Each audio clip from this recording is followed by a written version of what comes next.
बिस्मिल्लाहिर्रहमानिर्रहीम। आज की हमारी वीडियो सिनोनिम और एंटोनिम के ऊपर है। जैसे कि हमने एक सीरीज शुरू की हुई है, डेली बेसिस पे हम 8-10 लफ्ज सीखते हैं, तो आज नए लफ्ज सीखते हैं। आज का जो हमारा पहला वर्ड है दैट इज ट्रांजिएंट। ट्रांजिएंट का मतलब होता है आर्जी। जैसे ये पिक के अंदर ना एक मिट्टी का बनाया हुआ घर दिखाया गया है, that is a temporary thing. पानी आएगा, वॉश आउट हो जाएगा। तो ट्रांजिएंट का मतलब भी क्या होता है? टेम्परेरी, फ्लीटिंग, जो क्या हो, परमानेंट ना हो और क्या हो जाए, खत्म हो जाए। अगर मैं इसके एंटोनिम की बात करूं तो एंटोनिम इसके बनेंगे कांस्टेंट, परमानेंट, मतलब कि जारी और सारी रहे, जो हमेशा के लिए हो, वो इसके क्या बनेंगे, एंटोनिम।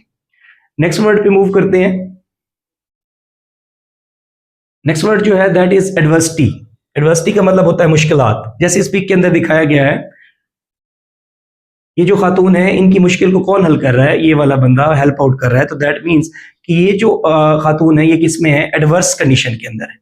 तो एडवर्सिटी का मतलब होता है मिसफॉर्चून, हार्डशिप्स, वो मतलब कि ऐसी सिचुएशन जो निफेरियस हो, अनवांटेड हो। और अगर मैं इसके एंटोनिम की बात करूं तो मुश्किलात का उलट होता है ब्लेसिंग्स, ईज, आसानी। तो ये क्या बन जाएंगे? उसके एंटोनिम बन जाएंगे। नेक्स्ट वर्ड पे मूव करते हैं।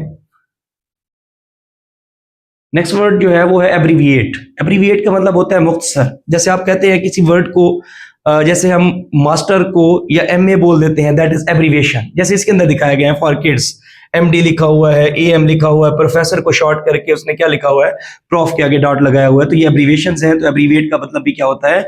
मुख्तसर। तो इसके जो सिनोनिम है वो है शॉर्टन, कंट्रैक्ट कर देना, कंडेंस करना, अब्रिज करना। अब्रिज का मतलब होता है जैसे कोई गैप है उसको क्या कर देना, खत्म कर देना, चीजों को मुख्तसर कर देना। अगर मैं इसके एंटोनिम की बात करूं तो वो है हमारे पास लेंथन, चीजों को बढ़ा देना, इलोंगेट कर देना, एक्सपेंड करना, फैलाकर बयान करना। तो वो इसके क्या बनेंगे? एंटोनिम बनेंगे।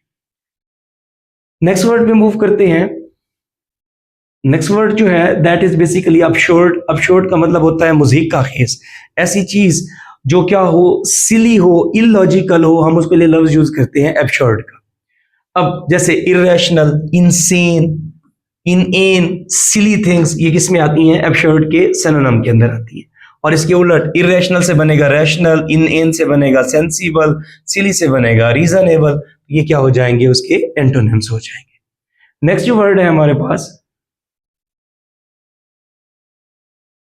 That is basically सबलाइन।